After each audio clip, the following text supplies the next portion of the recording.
Shalom, sahabat CS dimanapun Anda berada. Saya sangat bersuka cita bisa menjumpai Anda untuk menyampaikan kebenaran firman Tuhan.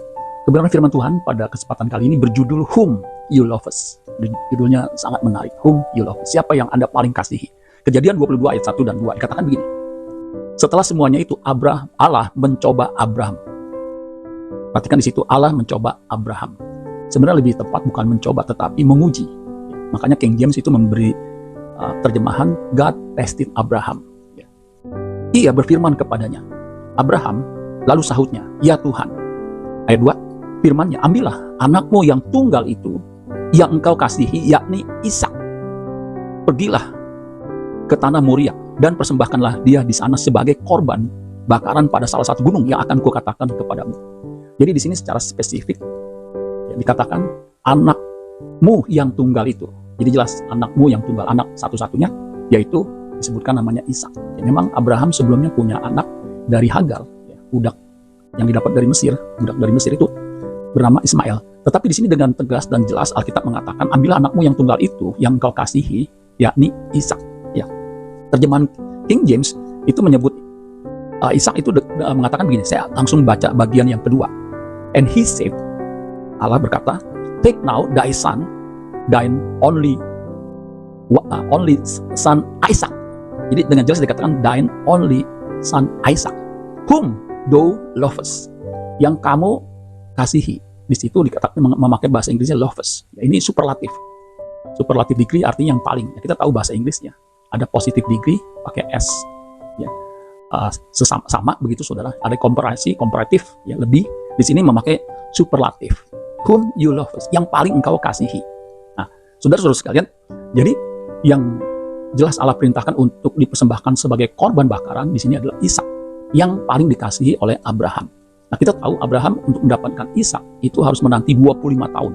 Suatu waktu yang cukup panjang saudara sekalian untuk mendapatkan anak. Nah, yang kau kasihi itu dari satu kata Ibrani yaitu ahabta. Nah, ahabta ini dari kata dasar ahab. Nah, bentuknya itu superlatif. Artinya yang paling. Ya. Makanya terjemahan Inggris yang tadi, khususnya King James dan beberapa terjemahan yang lain, itu menggunakan kata whom you love, yang paling engkau kasihi. Yang paling engkau kasihi ini menyiratkan suatu hubungan yang paling tinggi, yaitu anaknya Ishak, saudara ya. Tuhan tidak meminta istri dari Abraham, dia meminta justru Ishak, ya, yang menjadi pergumulan. Yang luar biasa, Abraham itu tidak berpikir, tidak menunda, karena di ayat 3 Kejadian 22, keesokan harinya. Jadi kalau kita lihat di sini tidak ada waktu untuk berpikir atau untuk menolak. Ya. Keesokan harinya, pagi-pagi bangunlah Abraham. Ia memasang pelana keledainya dan memanggil 2 orang bujangnya beserta Ishak. Siapa 2 orang bujangnya? Menurut tradisi 2 orang bujangnya itu adalah Eliezer dan Ismail. Di sini dikatakan beserta Ishak anaknya. Ia membelah juga kayu untuk korban bakaran itu. Lalu berangkatlah ia dan pergi ke tempat yang dikatakan Allah kepadanya. Jadi Abraham tidak menunda-nunda perintah Tuhan. Dia langsung ikuti saudara sekalian. Nah, apa yang dilakukan Abraham ini ditulis oleh dalam kitab Ibrani. Nah, pengarang kitab Ibrani yang katanya Paulus, ya, dikatakan begini, Ibrani 11 ayat 17 sampai 18. Ini komentar untuk peristiwa Abraham mempersembahkan Ishak. Ayat 17, karena iman. Jadi yang mendorong Abraham melakukan tindakan yang luar biasa itu adalah karena iman. Maka Abraham, tak kala ia dicobai, nah kata dicobai secara konsisten, itu King James, New King James menerjemahkan dengan tested, ya, menguji. Tak kala ia dicobai mempersembahkan Ishak. Jadi sekali lagi ditulis namanya jelas Ishak. Ia yang telah menerima janji itu, janji bahwa keturunan Abraham yang akan menjadi berkat, ya, berarti keturunan langsung dari istrinya yaitu Sarah. Ia yang telah menerima janji itu rela, nah garis baru kata rela, mempersembahkan anaknya yang tunggal. Ayat 18, walaupun, nah di sini ada kata walaupun, kepadanya telah dikatakan keturunan yang berasal dari Ishak lah yang akan disebut keturunanmu. Nah, kalau kita baca di pasal sebelumnya, pasal 21, dengan jelas Allah mengatakan kepada Abraham bahwa Ishak itu ada keturunan. Anak yang tunggal itu Ishak, yaitu keturunan Abraham yang akan menjadi berkat. Jadi jelas, iman Abraham adalah iman walaupun harus memberikan yang paling dia kasihi, Abraham melakukannya. Maka tidak heran Abraham disebut sahabat Allah. Dia menjadi contoh iman yang luar biasa, saudara-saudara sekalian. Ini adalah ujian iman yang menurut para ahli hanya satu-satunya ya, sekali dan tidak akan pernah ada lagi, saudara. Ujian mempersembahkan anak tunggal itu tidak ada lagi. Di Alkitab sejarah, Alkitab nggak ada, saudara, hanya Abraham. Nah, yang luar biasa, saudara sekalian, ada pelajaran kita bisa ambil. Kita harus mengasihi Allah. Itu melebihi apapun juga, termasuk melebihi apa yang paling kita kasihi. Ya, dalam konteks ini adalah Ishak. Ishak adalah yang terkasih dalam hidup Abraham. Tetapi ternyata Abraham lebih mengasihi Allah dibandingkan mengasihi anaknya.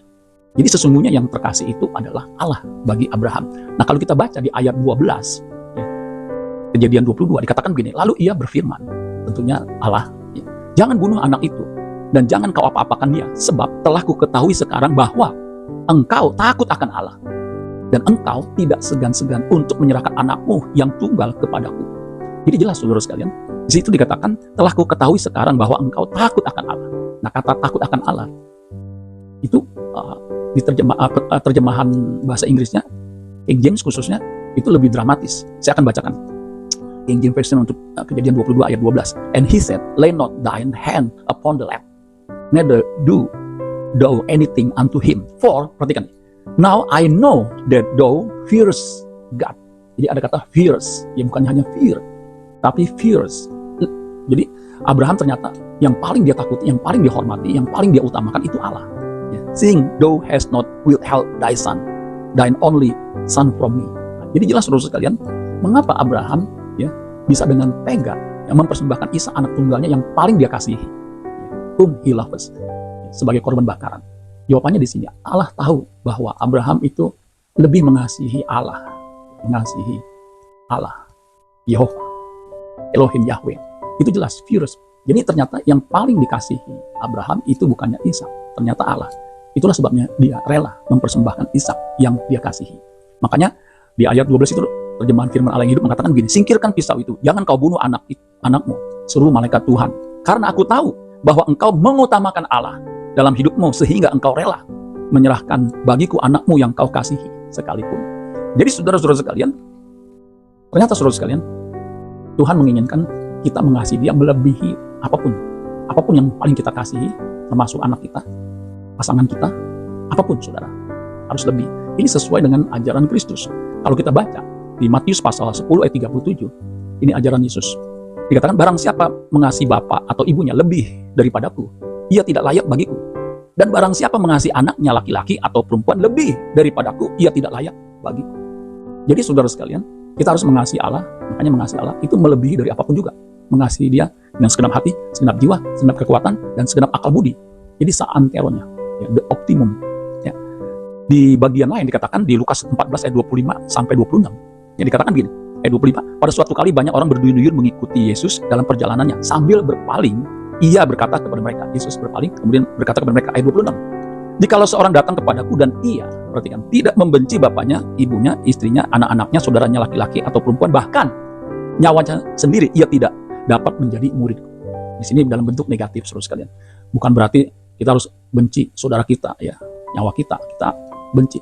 Maksudnya, tidak ada yang paling kita kasih kecuali Allah. Baru kita bisa menjadi muridnya. Baru kita layak disebut muridnya. Baru kita layak bagi Kristus, bagi Allah, saudara sekalian. Ini ajaran Kristen yang sejati. Kita tidak bisa mengabdi kepada dua tuan. Kalau kita baca di Matius 6 ayat 24, tak seorang pun dapat mengabdi kepada dua tuan. Karena jika demikian, ia akan membenci yang seorang dan mengasihi yang lain. Jadi kita harus hanya mengasihi Allah dan lebih daripada apapun juga. Atau ia akan setia kepada yang seorang dan tidak mengindahkan yang lain. Kamu tidak dapat mengabdi kepada Allah dan kepada Mammon. Saudara-saudara sekalian, kita harus berani melepaskan segalanya demi menjadi murid Kristus. Baru kita bisa ditingkatkan kualitas hidup kita menjadi seperti Kristus. Jadi kita harus berani melepaskan Ishak-Ishak kita yang bisa menghalangi kita untuk menjadi murid Kristus sejati. Kiranya firman Tuhan ini bisa memberkati kita semua. Amin buat firman Tuhan. Tuhan Yesus memberkati. Sola Gracia.